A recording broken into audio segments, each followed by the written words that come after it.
Ayan o mga karoba, yun yung bato na nakahamba lang.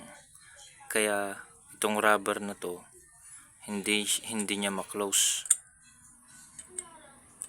May hangin pa rin na lumalabas o kaya tubig. Kaya yung pag yung laman ng tangke, pag may karga yung tangke mo at naka-open to, bababa at bababa yung tubig kasi may bato na nag-o-open dito sa check valve. Ayun, yun lumabas na.